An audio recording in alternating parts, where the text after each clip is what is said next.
them down and threaten us. Is the singularity near? The military-industrial complex. The truth is out there. The seven mountains of the influencers of culture. To be as gods, catapult to propaganda. From a mostly secure, undisclosed split-level location on a cul-de-sac somewhere in the heartland of America, this is A View from the Bunker.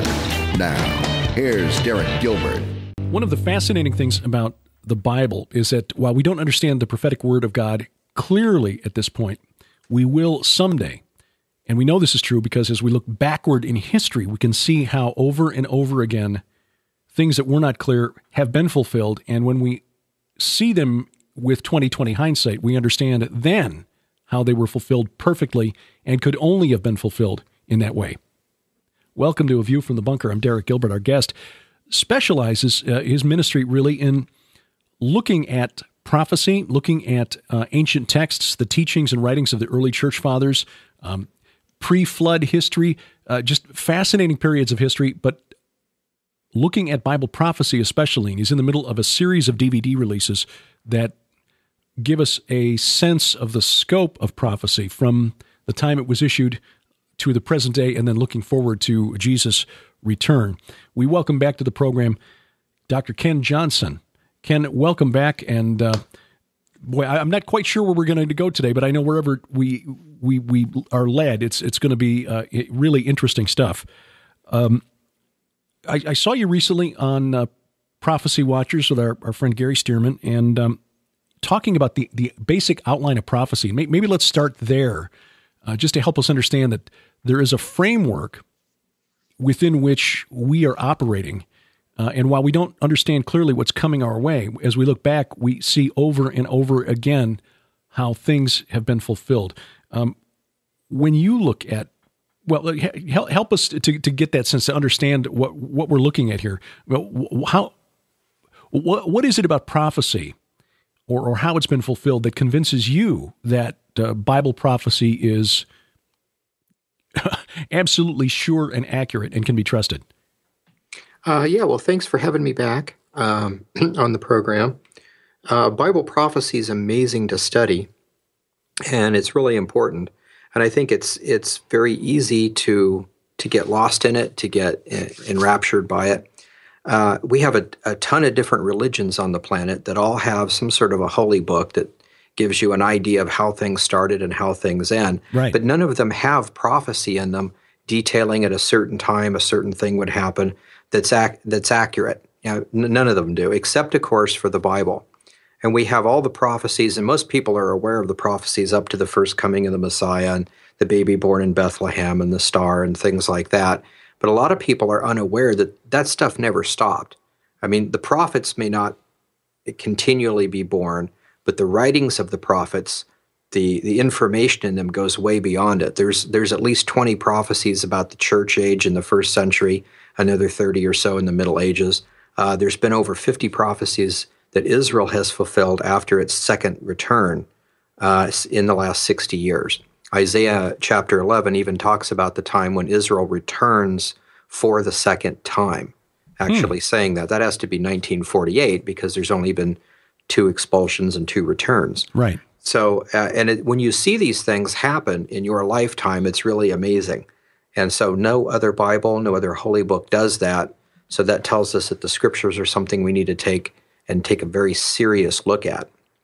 You talked a lot about the prophecies of Daniel in that discussion with Gary, and I found that to be really intriguing too.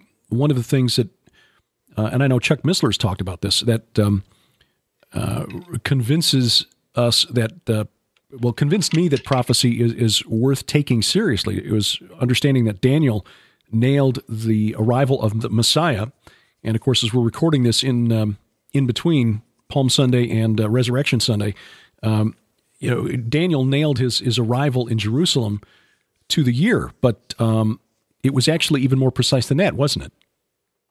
Oh, absolutely. Yeah, most people are familiar with the Daniel chapter 9, the 70 weeks, and they usually focus on the tribulation period, the Antichrist and that stuff. Mm-hmm. But the first part of that is that from the command, a certain command to rebuild Jerusalem, so many days forward, the Messiah will be cut off. And that happened to the day. It's one of those prophecies, just like when you go back in Exodus chapter 12 And it says that when Moses actually led the Exodus, it says that it fulfilled the prophecy God gave to Abraham to the day. So it was exactly 430 years to the day. And a lot of prophecies are that way. We're told not to try to set the date for the rapture or the second coming. That's not the norm. That's the exception. There are so many other prophecies where you're given dates throughout history. And so the death of the Messiah was supposed to come, and then there's this gap in which the Messiah dies, the temple's destroyed, Israel's dispersed, Israel comes back, Israel rebuilds the temple, and then you have this Antichrist guy in the last week. But Daniel also goes on and gives us the time of the second return of the nation of Israel, and that was fulfilled to the day, and the taking back of the Temple Mount at that point, which was fulfilled again to the day. And looking at those prophecies, there's no way you could accidentally wind up on that day. No. There have been skeptics who said that Jesus of Nazareth was aware of the prophecies of Daniel and deliberately manipulated his own life in order to fulfill them, arriving in Jerusalem on the specific day to fulfill the prophecy. But he could not have fulfilled every other prophecy about him, the things from Isaiah 53, Psalm 22, things like that. That's right. I mean, that's just looking at a few things that Jesus could or could not have done. When you look at not focusing on Jesus, but Daniel, for instance, Daniel prophesied and the other prophets prophesied all those things about Jesus. Yes. But then all of the other things, like the other 50 that I've seen in my lifetime, so there's no way they can be fake. A lot of people say that the book of Daniel is fake because in chapter 11, he's just way too accurate. There's no way it could have been written beforehand. So it had to have been a Jew writing about the time of the Maccabees. Except, of course, it goes past the Maccabee period into the Roman period, the destruction of the temple, all the way up to 1948 when they return. So again, even if it's a fake document, it's not a fake document. There's just no way around prophecy. Exactly right. And just people not familiar with Daniel chapter 11, that's the history of the Greek conquest, essentially, of the Holy Land under Antiochus IV, who was an archetype, if you will, of the Antichrist. Set up the original abomination that causes desolation by he set up an altar to Zeus in the Holy of Holies and then sacrificed a pig? I believe he did. Yeah, that was back about 165 BC. Right, but Jesus also talked about that as a future event, so that something like that will happen again. Right. And as you point out, he also, we know that Daniel existed at the time that the Septuagint was translated, which is around 200 BC. So the stuff that came after that, the Roman conquest of the Greek world, for example, even if it wasn't actually Daniel the prophet who wrote the book of Daniel, whoever wrote it under the guidance of the Holy Spirit still prophesied in advance all the way, as you say, to 1948. And the taking of the Temple Mount, explain that one. That was something I had not heard before, and that one is really intriguing. Yeah, Daniel gives these timeline prophecies, and a lot of them are very, very cryptic. And they're supposed to be because you're not supposed to know about them till after the effect. For instance, when Jesus is born in Bethlehem and then disappears to Egypt, you don't want people going to Egypt, finding him and killing him. So it's some of those are cryptic. But if you take Daniel chapter 9, which is usually called the forbidden chapter, as a proof text, so to speak, it says that from a certain event, so many days later, the Messiah is cut off. And so if you take, and you just learn how to take their calendar, convert it to a number of days per year, just total up the days, and then start with whenever the decree was, go forward that number of days, that's when the event should take place. And we find out that was 32 AD. Well, there's other cryptic prophecies in there that talk about them returning under Cyrus. And from that event forward so many days, there would be another return. And that turned out to be 1948. And then under Darius, they were supposed to take the Temple Mount, build the temple. They were stopped. So they had control of the Temple Mount, but because of the people in the area causing problems, they couldn't actually build the temple, so they just had to wait on it. So exactly the same number of days, as far as what's given in the cryptic prophecies in Daniel, comes out to be June 7th, 1967. And again, that's the date they take the Temple Mount. But for some reason, because of the people in the land and the area that don't like Jews, they can't actually build a temple. So it's amazing to see these things. And, I guess you could manipulate a set of numbers. It'd be kind of hard. But to have three separate sets of numbers using the same type of calculations, it's impossible to fabricate. Yeah. If you don't have that available right now, if you don't mind, send me the verses that refer to that, and I will include those in the show notes, because I'm sure that there are people who want to double check this for themselves, because it almost sounds too good to be true. There are those who are rightly critical of the geopolitical nation state of Israel. And maybe go too far in the direction of making sure that we don't confuse God's chosen people with the political entity of Israel.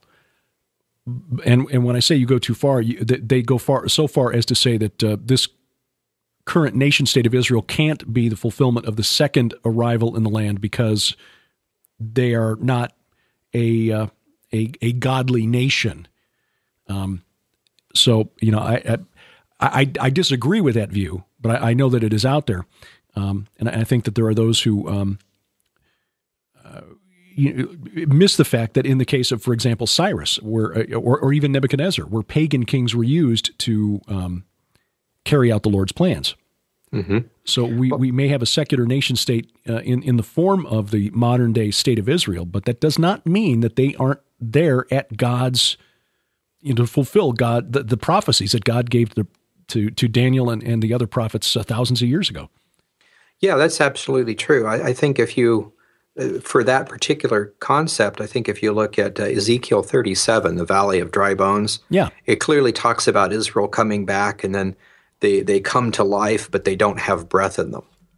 And so right. I think that's a very clear indication of the nation being restored, but they're not completely messianic, accepting Jesus as the Messiah. Right, so right. It was supposed to be like that for a while. And then eventually they get confused by the Antichrist, and then eventually they realize whom they've pierced, and the entire nation accepts the Messiah. Oh. So it happens in a sequence. Yeah, and I think that's very true. I've been doing some reading lately for a project I'm working on, and was surprised to find some I don't know if I want to call them Orthodox or ultra-Orthodox. Maybe I'll just say Zionist Jews, very nationalistic, who will openly say that the reason they know Jesus of Nazareth wasn't the Messiah is because he wasn't anything like Simon Bar Kokhba.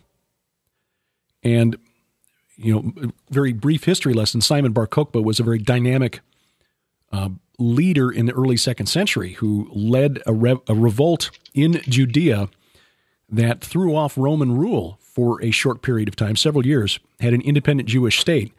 They wiped out 1 and possibly 2 legions, which is astonishing for a people in a geographic area that small. I mean, that's something the Germanic tribes, the Huns were never able to do that. The Saxons and the Franks, but the Jews wiped out the better part of 2 legions.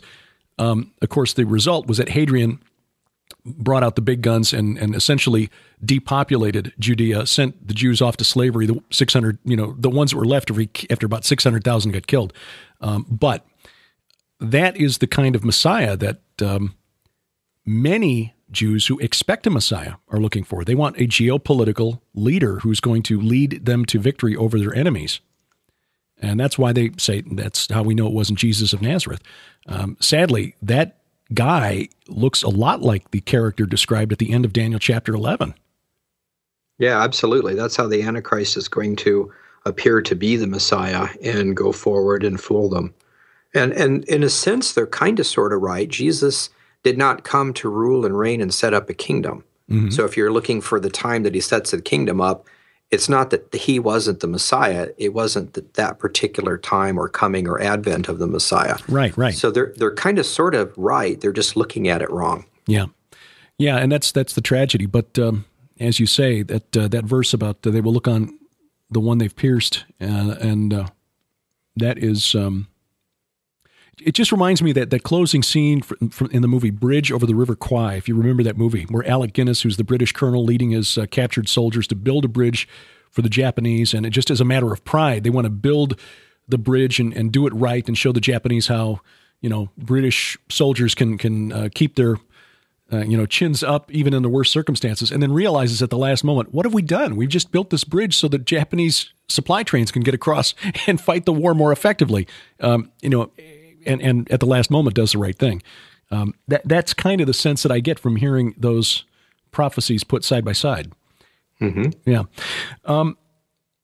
So the early church fathers, you've done a lot of studying on the what do they call it? Patristics, the study of the early church fathers? Yes. Yeah. And we today have a number of different theories about who the Antichrist is, when the rapture is going to take place, whether Jesus comes back before or after the millennial reign, or whether the millennial reign is just a metaphor. What did the early church fathers, the one who were closest to the apostles, believe about the end times? Yeah, I think that's one of the keys. We have to understand that the 66 books in our Bible are divinely inspired, 100% accurate. The things that we don't quite understand of it, we look at theologians that master Greek, Hebrew, Latin, studied it for all their life.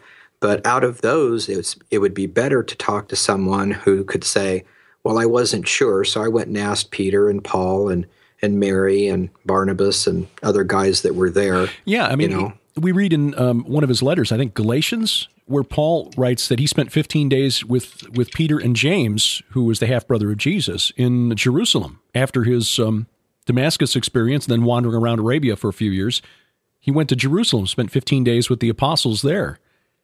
And I suspect it was to find out from the guys who had actually walked side by side with Jesus, hey, this revelation I had, is this, am I on the money here? What's, guide me. Yeah, definitely, because the Lord's speaking to everybody, and there's nothing wrong with double checking to make sure that you understand it right. Yeah, like the Bereans. Well, the early church fathers, starting from the first century, most of them didn't talk about prophecy as a whole, but whenever a cult would come up and teach some wacky doctrine, they'd say, no, that's not correct because it's this. So you can go back through their sermons and pull out what they believed about a rapture and a second coming and basically everything. And that's what I've done over the years is try to do that. So Irenaeus, Justin Martyr, Barnabas, who wrote an epistle, most of those guys talk about the basic outline. They were all premillennial, so they believed in a literal future 1,000-year reign of Christ when he returns. He returns to destroy a man called the Antichrist, and that's during Daniel's last 70th week. So there's a period of 7 years right before the second coming. They're all attached, and all that is yet future. And most of the church fathers, what you'll learn about is that most of them believed that we would have 6,000 years of human history and then a millennial reign. So most of them taught the second coming should be the year 6000 AM on the Jewish calendar. But we all, of course, recognize the Jewish calendar's off. So if we knew the Jewish calendar was correct, I could pinpoint for you the exact date of the second coming and the rapture. So as far as what they taught and what they believed, of course, we can't because of the calendar dates, which actually is one of the prophecies out of the book of Enoch, that the calendars would get messed up. But we can actually get a general idea of it. So basically, from the church fathers' standpoint, they looked at the Messiah coming back somewhere in the neighborhood of the year 2000 or 2032 or something like that, somewhere in that neighborhood, not necessarily imminent in their day. So it's interesting to see that, and you go through and you look at these things. I'm working on a book now. I should be able to have that along with at least 2 of these DVDs for the prophecy conference that's coming up in July in Colorado Springs. But in this, what I've done is I've went through and I've looked at specifically 2 guys, Hippolytus and Ephraim.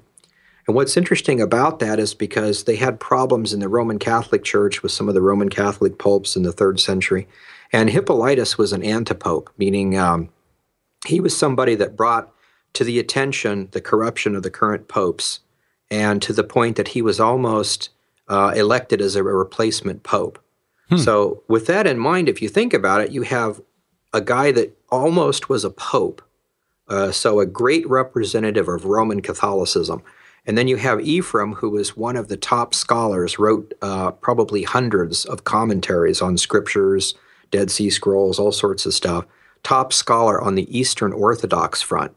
So you have a best representative of Roman Catholicism, Eastern Orthodoxy, both teaching what we would call Protestant theology. And so it's pretty amazing just to pull these together and say, well, that's kind of what I learned in seminary, the basic order and this kind of stuff. But in pulling these together, they give a nice picture, but they also tell us things that they were told by the apostles. And some of it was new information to me. I would say one thing about Ephraim, because a lot of people that are non-pre-trib rapturous would say that that's called pseudo-Ephraim, because it's a fake work. And that always is amazing to me because they don't really do their study on how it got its name that way. Nobody ever said anything about it not teaching proper doctrine. If it did, it would be considered a Gnostic work and be called heretical.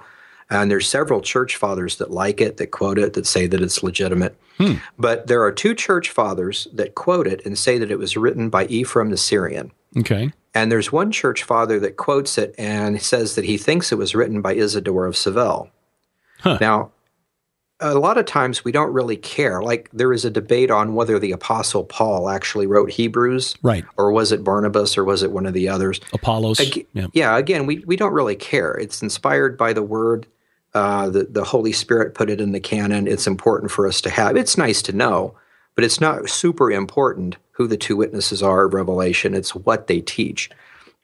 So in looking at this, it's pretty interesting that if there were two church fathers that said it was Isidore of Seville and one that said it was Ephraim, the title of the work would be called Pseudo-Isidore. Okay. Because we're not sure, but it's probably this guy. But it was 2 to 1 for Ephraim. So that's how it got its name. It's not that it was ever debated, because you could go back and look at Ephraim's other writings and see that in other places he taught basically the same thing. But it's nice because this is a work of his. It's 10 chapters called The End Times. And Hippolytus wrote one on the Antichrist and another one on the Second Coming. So pulling all those together, I kind of make a nice chart of each one of those and show what they teach and in order things are supposed to happen. So it's pretty interesting. But throughout all the church fathers, one of the things that I always thought was interesting, they talk about how Daniel says that Rome would end, and then out of what used to be part of the Roman Empire would pop these 10 nations at the end times. And so we're all, today in my time period, we're all looking for 10 nations anywhere. I go to a Calvary chapel, and Pastor Chuck Smith, I remember many commentaries he did talking about Europe, and the idea that the European common market was, or very well could be it. And good guess, because it started out with 10 nations. Now I think it's 23. So it's went a little beyond that. And of course, some people say, well, yeah, but the original 10 are the only ones that get to vote on certain things. Well, it might be, because we're looking for something that's 10 nations out of what used to be the Roman Empire. And Europe counts, the Middle East counts, part of Africa counts, just anywhere that used to be part of the Roman Empire. But what's interesting about this is you look at some of the symbols in Daniel, and Daniel chapter 11 specifically, it starts off with Darius the Mede, and it shows the next 3 kings, and then the kingdom falls to the Greeks. The Greek kingdom breaks up into 4 parts, and the rest of the chapter is concerned with the king of the north and the king of the south fighting against Israel, back and forth. And then it talks about Rome comes, Rome destroys the temple, the dispersion happens, and then the children of Israel come back, and then all of a sudden there's the king of the north again and attacking Egypt, and these type of things. And so the church fathers basically all said that what that whole thing is showing us is that there's going to be this long gap toward the end of time when these 10 nations arise. They're going to be somewhere in the area of what used to be Rome. But the Antichrist, which is the 11th nation that pops up in the midst of the rest of them that takes them over, he is the king of the north. So he would be the king or president of Syria. And so I've always speculated Syria and or Iraq, probably not Lebanon because it's too small.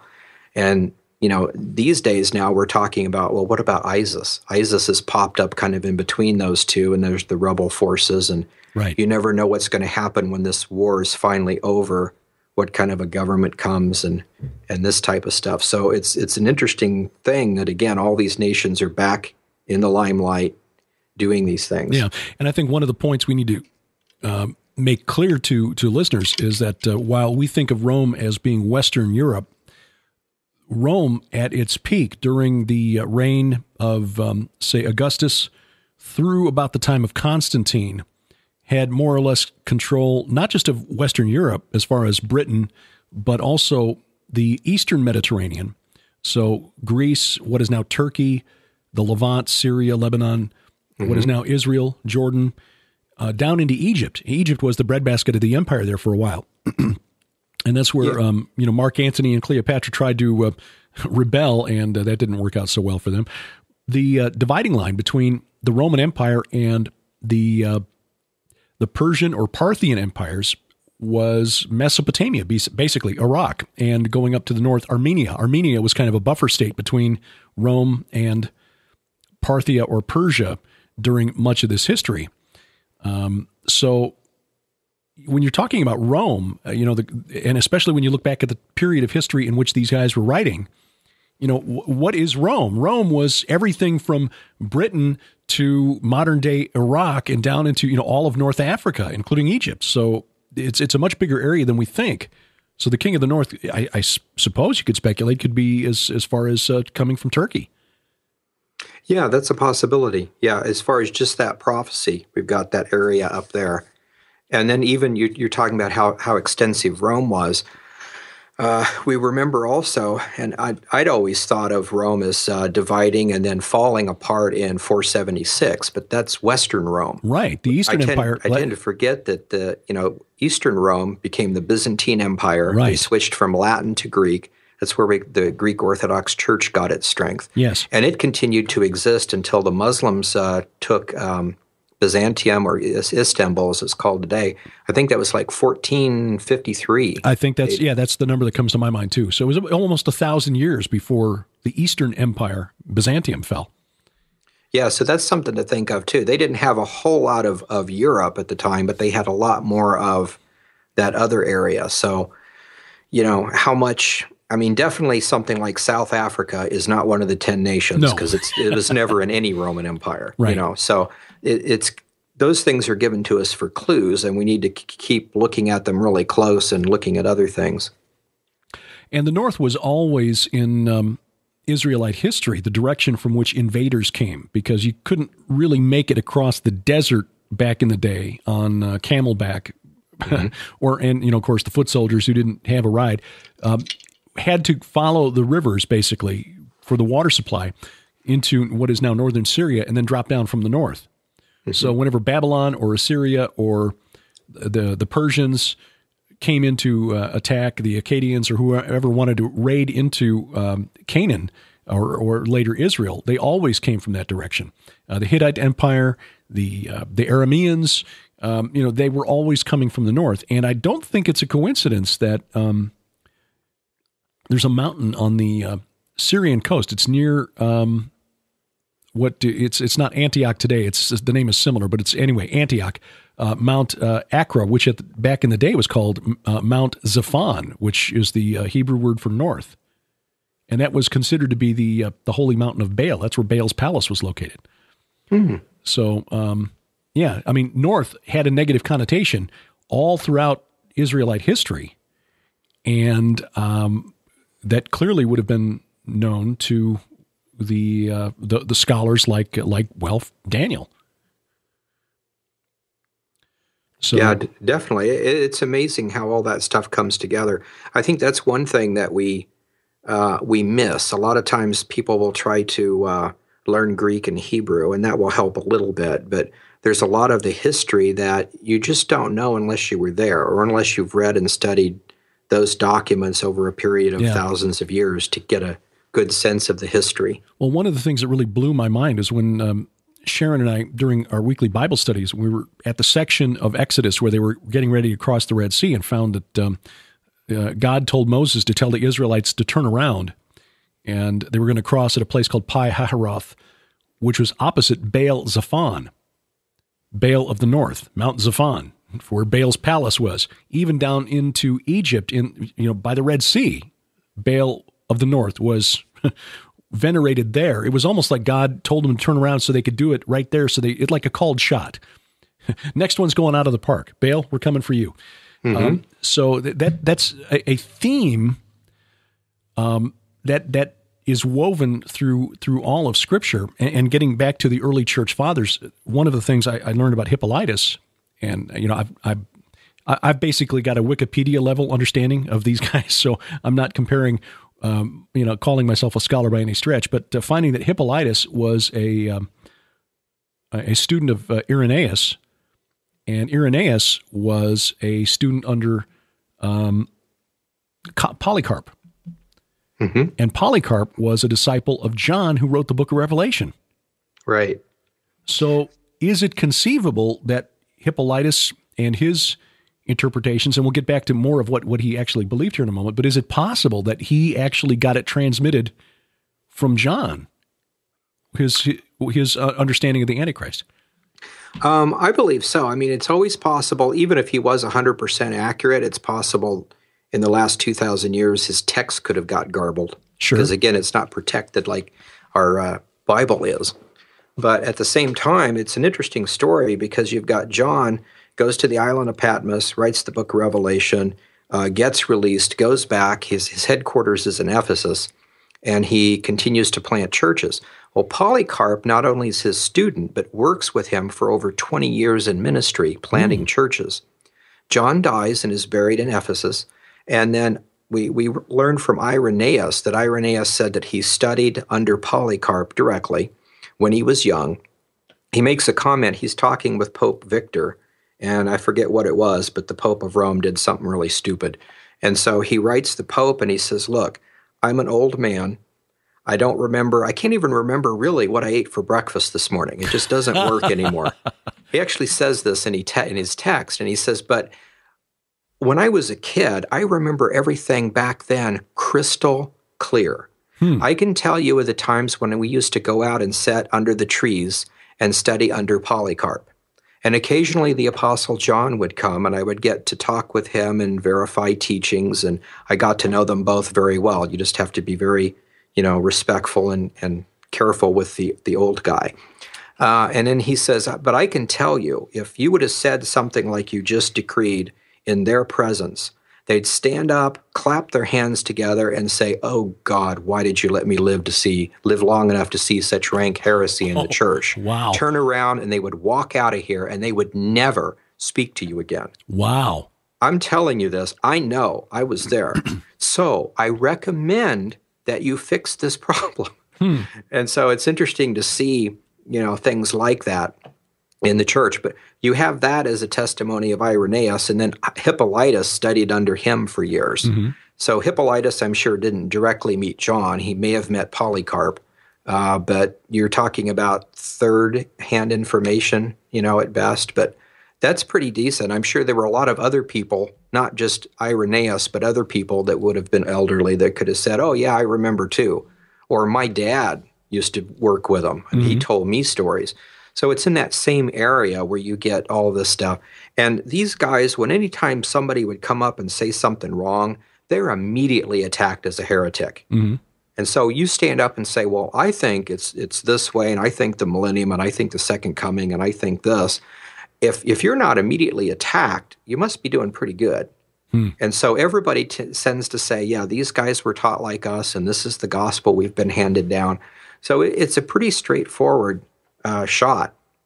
And I think it's, again, we don't want to take everything they say as gospel, right. But I think we need to pay more attention to them than people in our time that are speculating. Well, and if for no other reason than, now Hippolytus, who lived in the late 2nd, early 3rd century, so about 170 to about 235 AD, probably had a better understanding of life and the worldview of the the world of the apostles, the worldview of the apostles as well, being only maybe 125 years removed, probably had a closer understanding of it because things hadn't changed quite as much I would think, in that day and age than, say, between us and the age of my, say, our great-grandfathers in the late 1800s, 1880, 1890. And yet we could probably relate to somebody from 1890 America a lot more easily than we could somebody from, say, the Middle East in the first century. Just a completely different way of life, completely different worldview, completely different attitudes about things. And again, Hippolytus just a couple generations removed from the apostles. As you say, not that we should take his words as gospel, but at least give his interpretation of what he received from the apostles as perhaps a little better informed than our own. Right. So what was it? Now, you mentioned that he identifies the 10 nations and specifies Egypt, Libya, and Sudan. Now, is that based on the text of Daniel 11? Yeah, I believe so. Sometimes you wonder where they get their stuff, but talking about that, he actually mentions several really interesting things. The second half of Daniel 11, we tend to skim over, but there's several things there that are really interesting. He says that the Antichrist, of course, is the king of the north. I would make him the king of Syria. Mm-hmm. And he goes to war specifically with Egypt. And, of course, Isaiah and other places talk about him destroying Egypt to the point that the Nile River ceases to exist. I mean, it's completely devastated. That could be done very easily with a small tactical nuke up in the mountains to just change the water flow. Yeah. But anyway, it talks about that, and it talks about the other three with him. And the verse that I always speculated and wondered about it because it said Libya and Ethiopia would be at his steps. Right. And I don't really know what that means. Does that mean coming behind you to clean up? Is it your friend or is it attacking you? Yeah, but it's Daniel. Got something to do with it. Yeah, Daniel 11:43. All the precious things of Egypt and the Libyans and the Cushites or the Ethiopians or Sudan shall follow in his train. Mm-hmm. So it sounds almost like they've gone down there, raided, and taken plunder. Yeah. But it was Irenaeus and Ephraim's concept that means that they would be the first.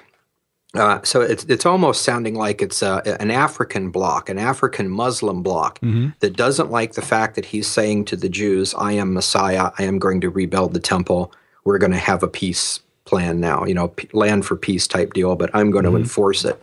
And it's almost like Egypt and Libya, and it says Ethiopia, but Ethiopia used to be Ethiopia and Sudan. Right. That's one of the riddles, like in Isaiah 18, it talks about the land of Ethiopia beyond the waters of Ethiopia. So even back in Isaiah's day, when it was one, he saw in the future they would be split in two. Right. So we're probably talking about Sudan.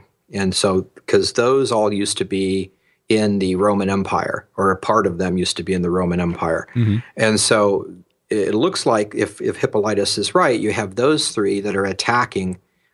So those three are in some sort of a league of 10 nations. Syria, if it's Syria we're talking about, is not. It's the 11th that came up. But it's putting it all in the area there of the Middle East, which I think is interesting. However, one thing that no one has said, the church fathers, but I've often thought about too, is that in Nebuchadnezzar's image, you've got the chest and arms of silver, meaning the Medo-Persian Empire, two people. The two legs of Rome, obviously, are East and Western Rome. And unless the image is weird, it's got 5 toes on each foot. Yeah. So that always made me wonder if it's not 5 European nations and 5 Middle Eastern nations. That's an interesting thought. I had never considered that. Yeah, I always wondered that, and I thought, but Muslims don't really work too well together, let alone with non-Muslims. Oh, that's a fact. So I don't know how that would work, except we have a lot of Muslims now coming into Europe, and if that's not checked, it could very easily become Muslim. Yeah. We remember before World War I, Greece was part of the Ottoman Empire for a while. Yep. So they had expanded that far. So it's hard to tell, but it's just things to think about. But Hippolytus also mentioned a few other things that I thought was interesting. I had looked at the Hebrew of the text when it says that he will plant the tabernacles of his pavilion. I'm quoting King James, but it says that between the seas and the holy mountain. Right. So I'm looking at that thinking, okay, if we're talking about Dead Sea, holy mountain be Jerusalem, and the Sea of Galilee, that's a good portion of the West Bank. So maybe the West Bank will end up becoming an independent state. So I'm looking at that and I'm thinking, like, I wonder if one of these words can be translated, because it's kind of odd to say the tents of his pavilion or the tent of his tents. It's kind of odd if one of them could be a proper name of a city. So I'm looking around for this, trying to figure it out, and I actually looked up the commentary for that verse by Gill, who's a 16th century Bible commentator, and he's making a comment about it, and he says he goes back to Theodoret, who's one of the church history guys. The father of church history, of course, is Eusebius. Does an excellent work from Christ's time up to 325.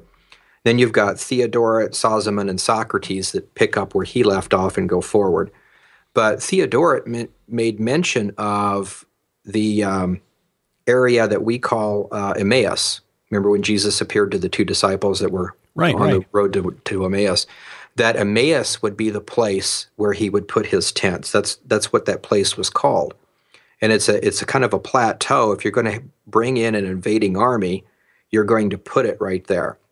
Well, I went and looked it up, and it's right at the border, but it's actually in the Western Bank at the moment. So it's kind of interesting to say that the Antichrist would bring his people there. It's right in between Israel and the mountains and the sea. It'd be a good place to control things.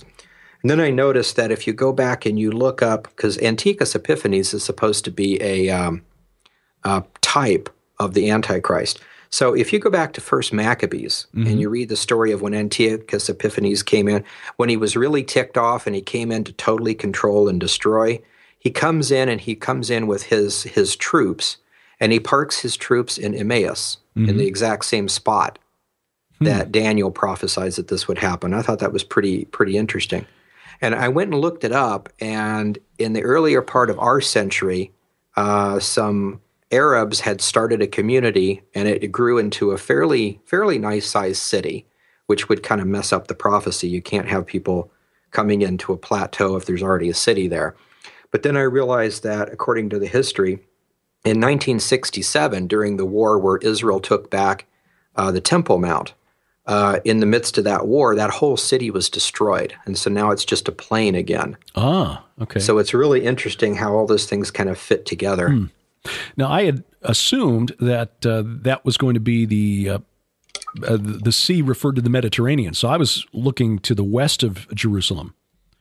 Yeah, that's a possibility. It says the seas and the holy mountain. So Mediterranean, Galilee, and Jerusalem, or Galilee, Dead Sea, Jerusalem, or Jerusalem, Mediterranean, and Dead Sea. So breaking it up somewhere like that. Yeah, and that's the thing with all these. It's a riddle, and it's fairly easy to understand. But then there's like three choices instead of one. Right. So, and I think that as we're looking at this, we need to look back. This is a point Mike Heiser makes in his book, The Unseen Realm, that the prophecies of the Messiah's first coming were not understood even by the apostles after his resurrection. I mean, 40 days with him after the resurrection, and they were still asking him just before he was taken up into heaven at the Mount of Olives, are you going to restore the kingship to Israel now?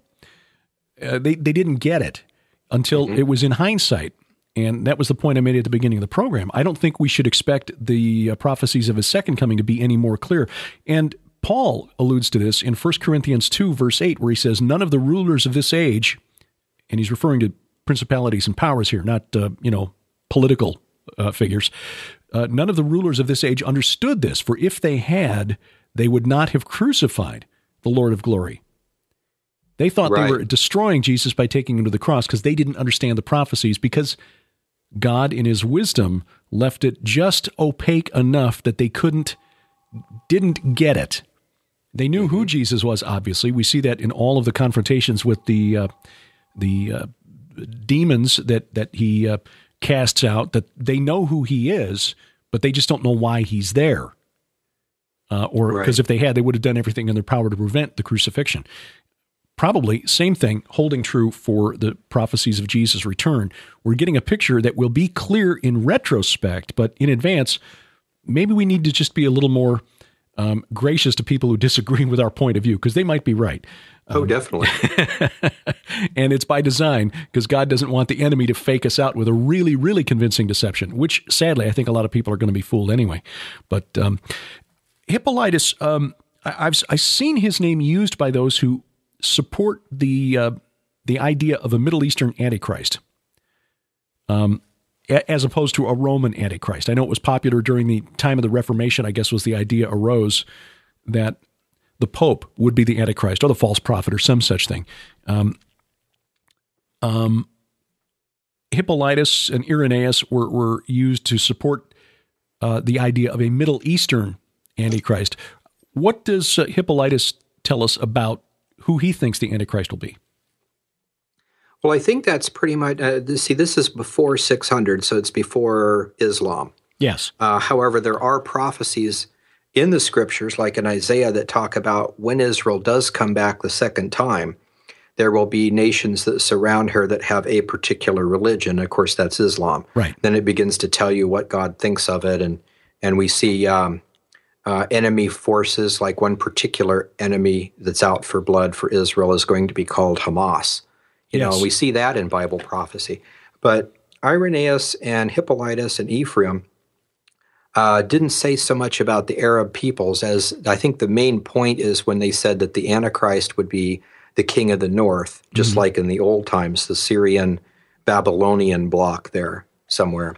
And I think that primarily is it, because if you're thinking that the Antichrist is in the middle of 10 nations, and these 10 nations are over around Britain or Europe, then it's Belgium or it's Spain or something like that. If the Antichrist is coming from Syria, then you kind of expect the 10 nations, if they're all in one spot, to be Middle Eastern. Like I say, it could be, part of one and part of the other. But I think that immediately comes to mind because we've had Islam came up in the 600s, so it's been around about 1,400 years. Not much has changed. And so Egypt and Saudi Arabia and Persia, and they tend to battle each other because there are different factions of Islam. But they're all Islamic and been Islamic for well over 1,000 years. So if the rapture is going to happen in the next even 10, 20 years, it's unlikely that all of those are going to be something other than Islam in the next 10 years. So we're kind of talking about some sort of an Islamic concept. But remember, the Antichrist pulls together everybody. So the great deception is, if you're a Muslim, he is the Mahdi.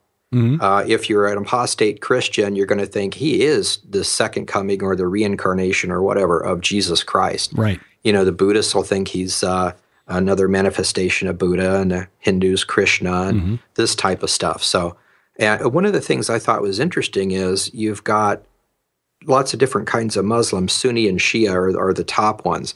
But the rulership in Syria has been one of the few places where you've got Alawite Muslims. And the Alawites are very open to the concept that Allah could theoretically incarnate in human form. Oh, really? Normally that's heresy for all the other Muslims. Right. And I thought it's interesting, if the Antichrist does arise out of Syria and say that I am God incarnate, that wouldn't be a problem for Alawite Muslims, and they're already in power. So they basically had to do that as a matter of self-preservation. When the French ruled that area, Lebanon, Syria, back in the day, the Alawites were allowed to enter the military. And that's how Bashar Assad's father, Hafez Assad, managed to get himself into a position where he could then mount the coup and take over the country, which, because the Alawites as a minority have been persecuted by Sunnis and Shias both, who both consider the Alawites to be heretics. And because the Alawites needed to draw on the support of other persecuted groups like the Druze, which is another sect of Islam that's considered heretical by all the other Muslims, and the Christians who still remained in Syria. that the Druze and the Christians had a better deal going by allying themselves with the Alawites than trying to get along with a majority, or a leader from the majority Sunni sects in Syria. That's a real mess there. Now, as I understood the teachings of Hippolytus, though, I think he was a little more specific in identifying the Antichrist. He was a proponent of the theory that the Antichrist would come from the tribe of Dan. Yes, actually. And that's always been confusing to me until, like I say, I've recently taken his two main books and studied them really. It's amazing because when you say the Antichrist is from the tribe of Dan, the first thing that I think of is that his father and his father before him are Danite Jews, wherever they may be on the planet, I don't know, but a direct descendant like that. Yeah. And what Hippolytus pointed out, I thought was something fascinating. They all say this. Irenaeus, Hippolytus, Ephraim, and several of the other guys say, yeah, the Antichrist comes from the tribe of Dan. And so you think, well, he's got to be Jewish, and first we need to find out where the Danites are, because anybody could say they're Danite. Sure. So how do we figure this out? Because I don't know if they even, are identified. Like the Manasseh have been found up in India somewhere, Bangladesh, but I don't know if anybody's ever found any Danites yet. But one of the things there are theories that the Irish, the Celts, believe that they're descendants of the Tuatha Danann, and so there are theories out there, but you can't prove any of them, and there's no DNA evidence that suggests that theory is correct. I know that there's been a recent move to unite Gentiles, frankly, under a group calling itself the B'nai Yosef or B'nai Ephraim, and say that we're the spiritual descendants of the 10 northern tribes, that we want to reunite with the tribe of Judah. It's really a Hebrew roots type thing. But again, that's not really it. I mean, because again, but I can understand why Dan would be one of the, as Hippolytus puts it, because the prophecy that Jacob spoke over Dan on his deathbed, called Dan a lion's club, and he shall leap from Bashan. Of course, Jesus was the Lion of Judah.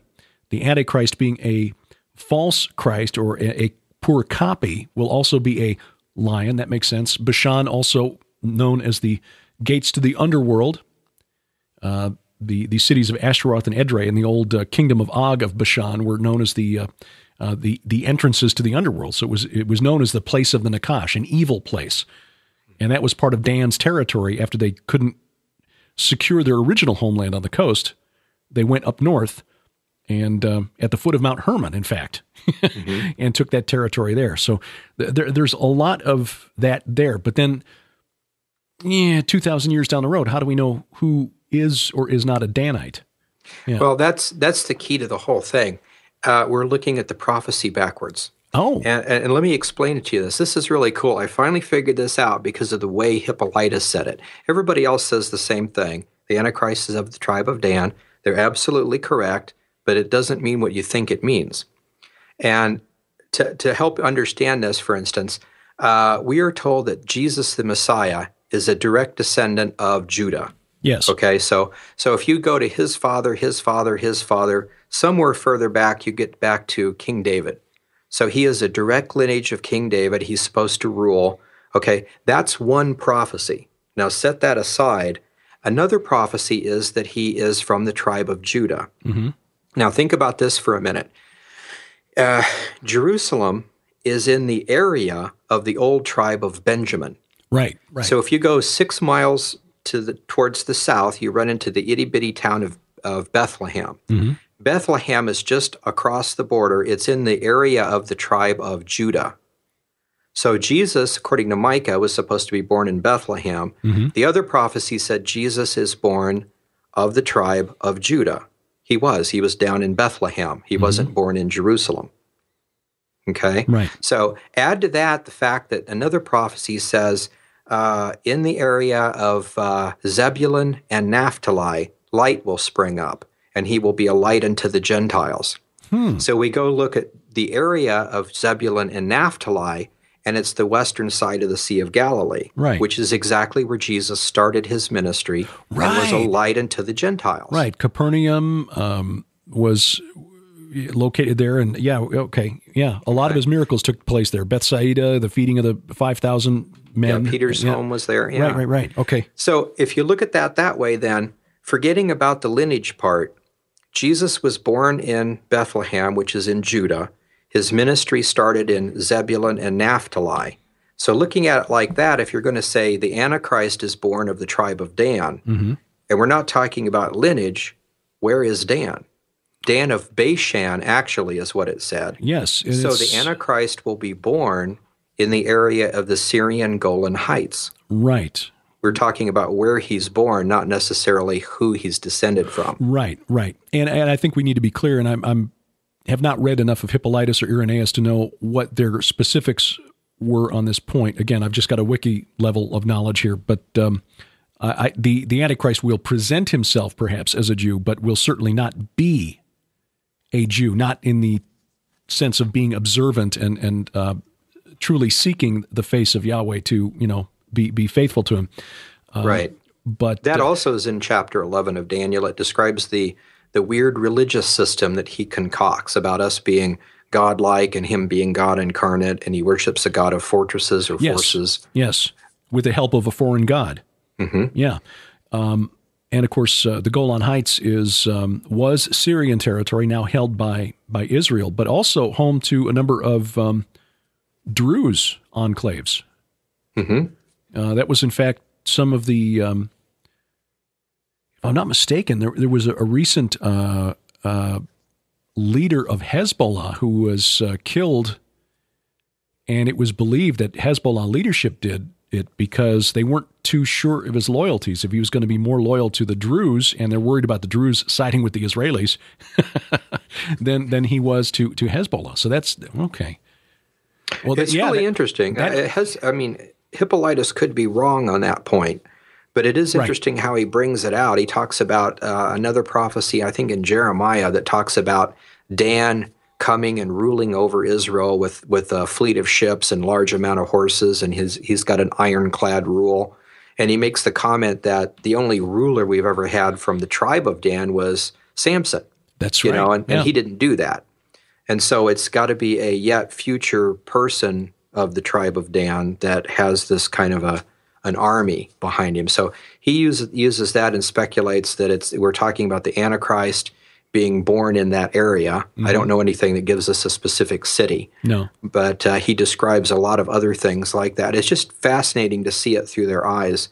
And, if they're right, we definitely need to be looking in the right area. Yeah, need to kind of rethink some of our assumptions. There's a real temptation on the part of us to live in the age in which we're living, which I guess, boy, that was a dumb way to put it. But to look at the enemy du jour, the bad guy of the day, and pick them as the likely place for the Antichrist. And we see that even happening today, even though we're some years past the traditional Cold War period. We still can look at Russia and say, okay, Vladimir Putin, he must be Gog of Magog because we just, he's shifty, we can't trust him. And during the Reformation, as I said, the Pope, he must be the Antichrist. But now with the rise of radical Islam, especially the last 2 years with the rise of the Islamic State, the Antichrist must be a Muslim. Yeah, but he sets up his palatial tents or the tabernacles of his tents somewhere near the holy mountain, which has got to be Zion. Mm-hmm. He reinstitutes the sacrifice, which means a third temple gets built. Mm-hmm. And do we really think that a Gentile or a Muslim is going to accomplish that? I mean, you think the Jews 2,000 years ago rose up against the most powerful empire in the world because the Emperor Hadrian wanted to set up a temple to Jupiter on the site of the temple, which had been destroyed 60 years earlier. Mm-hmm. I mean, it was a suicide mission, but they did it anyway because that's how passionately and nationalistic they were. You think somebody's going to come in, an outsider, and say, okay, yeah, I'm going to build a new temple here? I don't think so. It's going to be somebody that can convince a majority of the Israelis that he is one of them. Mm-hmm. It just makes sense to me anyway. I don't think it's going to be a real popular theory with most evangelical Christians, But, Well, again, I think we have to understand, Paul said that if the deception is so brilliant, so to speak, that if it were possible, even the elect would be deceived. Yeah. And so he is going to say, I am some sort of a representative of Jesus Christ. I'm filled with the Holy Spirit. I am the Mahdi. I am the Messiah. I am the Krishna. I am the Buddha.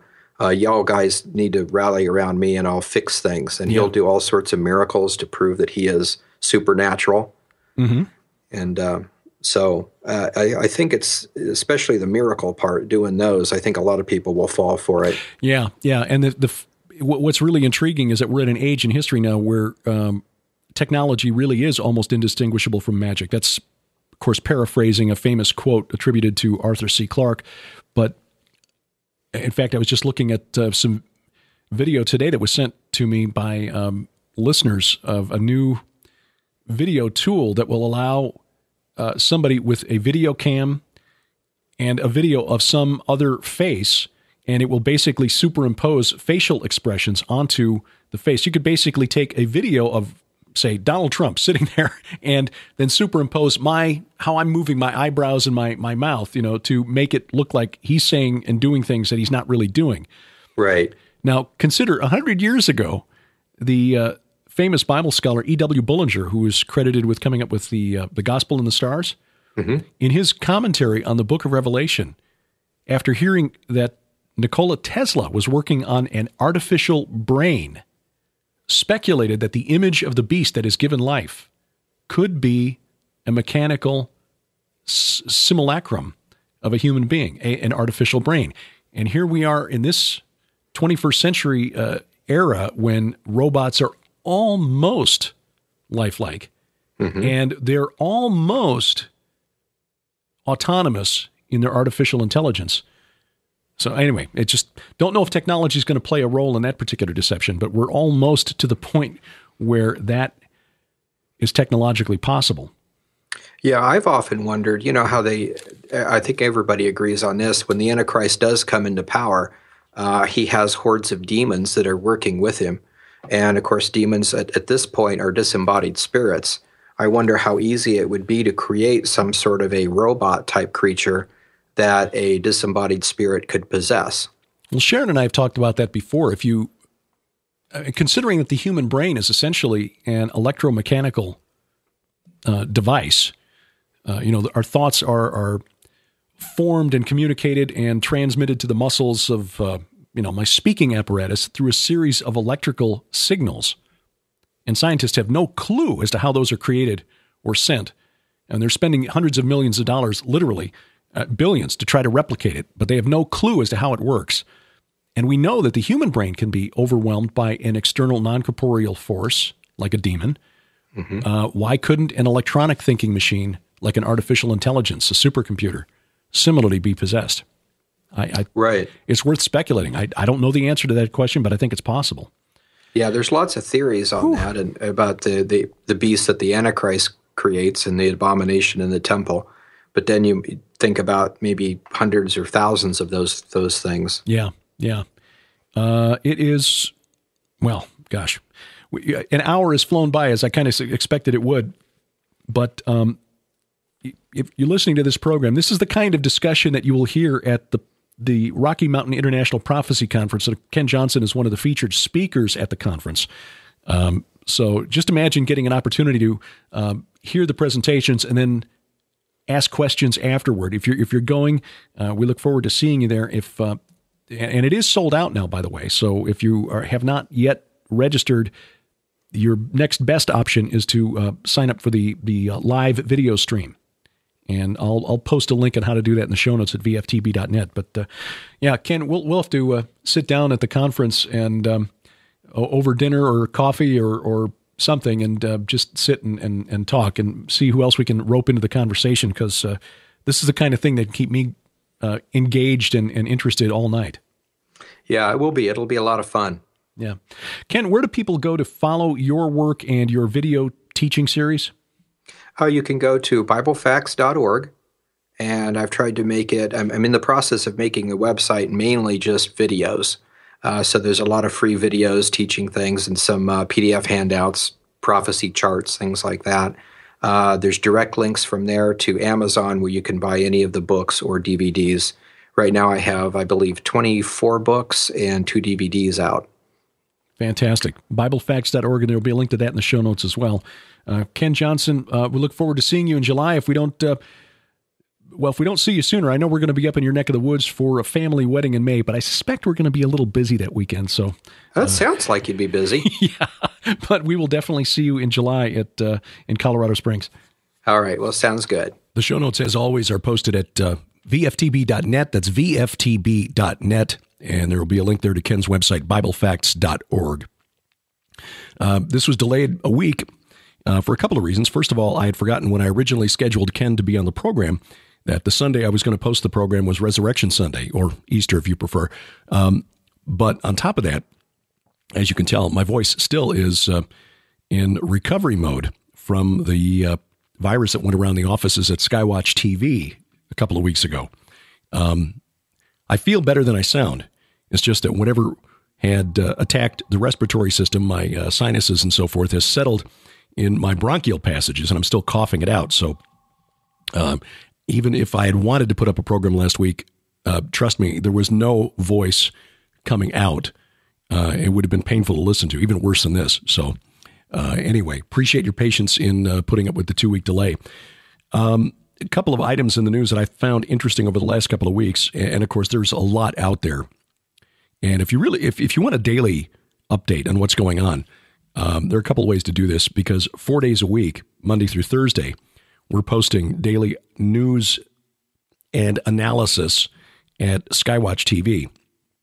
And you can get that on Roku or on the Skywatch TV YouTube channel. But there's also a Skywatch TV podcast.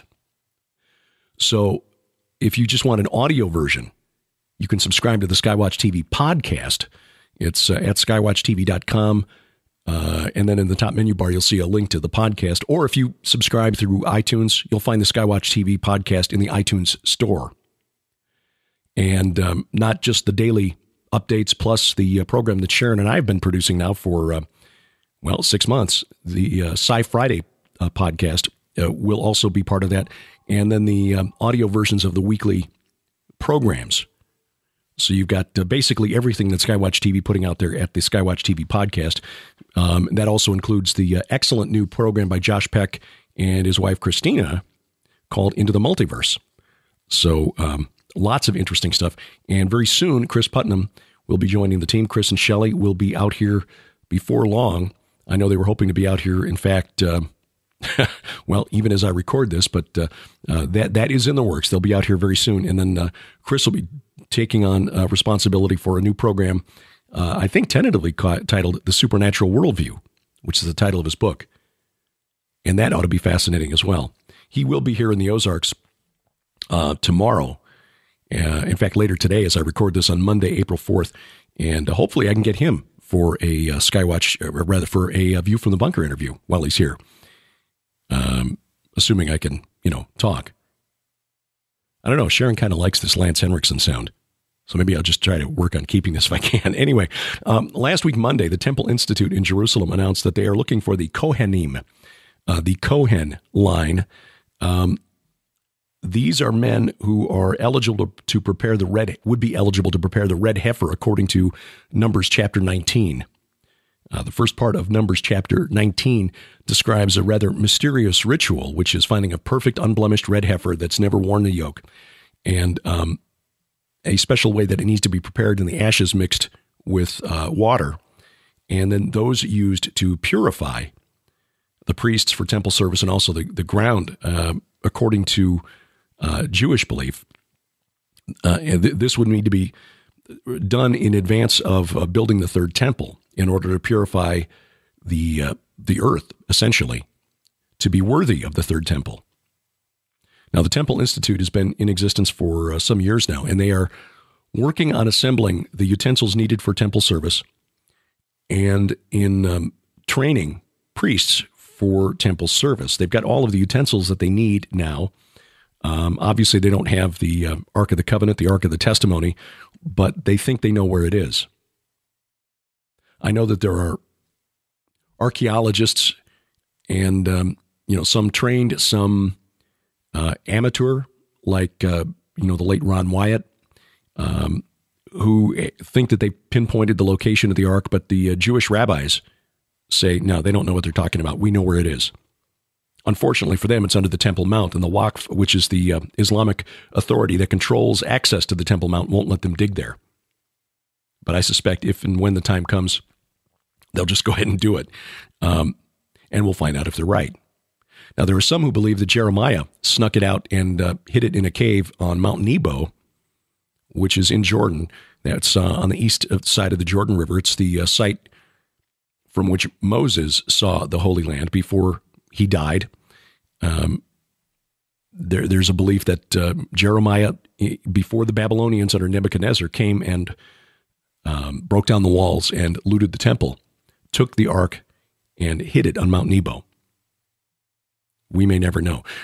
But whether they find it or not, it really isn't going to be necessary for the third temple. Jesus called Herod's temple my Father's house, and it didn't have the ark in it. The ark basically disappears from history after the time of King Joash, I believe. I think the last mention is in 2 Chronicles. I don't have that in front of me. But anyway, it kind of disappears from history after that point. And there was some speculation that it was taken by the son of the Queen of Sheba, and it's on Elephantine Island in Ethiopia. Again, others who believe that it's under the Temple Mount, including the Jewish rabbis, others who believe it's out in the Judean desert.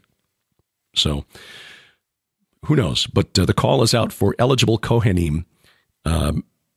These are men who could trace their ancestry all the way back to Aaron and would be eligible there to prepare the red heifer, which is a prerequisite under Jewish law for the construction of the third temple, which we know is going to happen someday, because prophecy tells us that the Antichrist will reestablish the daily sacrifice, and there's got to be a temple if there's going to be a sacrifice. So there's that.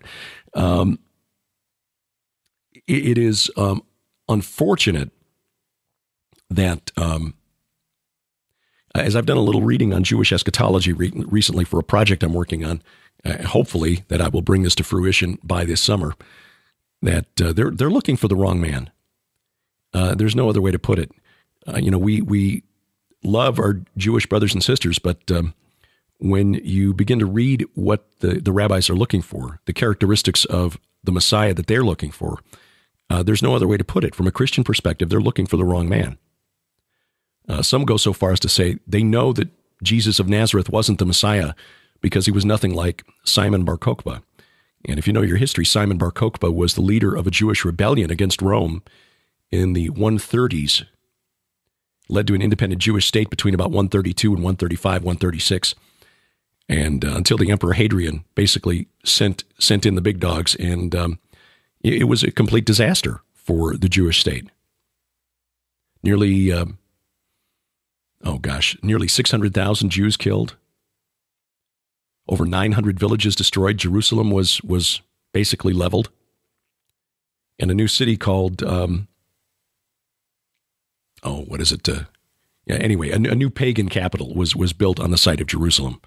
And it basically eliminated the Jewish presence in the Holy Land for all intents and purposes, and any hope of an independent Jewish state in the Holy Land for almost 2,000 years. But somebody like Simon Bar Kokhba is who the rabbis are looking for, a temporal leader, someone who will lead the Jewish state to victory and its proper place on the world stage in this time-space continuum. Now, when Jesus returns, when the Messiah returns, he is going to be coming back as a conqueror, but he's coming back in the clouds at the head of a heavenly army. The Jewish rabbis are looking for a man who is well-schooled in the Torah, who is going to be a dynamic political and military leader. And sadly, based on what I read of the prophecies of the Antichrist, I think the Antichrist is going to find himself being hailed as the Messiah by many Jews. Sadly, I think he's also going to be hailed as the Messiah by many Christians who don't know prophecy. And there I've given you the thesis of the project I'm working on. So anyway, Well, there's a lot more in the news, but this program has already got to about an hour and 15 minutes, so we will let that lie. Coming up on A View from the Bunker, Gil Broussard. He's been kind of waiting patiently for me to heal for a couple of weeks so that I can actually carry out a conversation of about an hour. But I am remiss in not having Gil on the program to talk about Planet 7X or Planet X or Nibiru, if you prefer.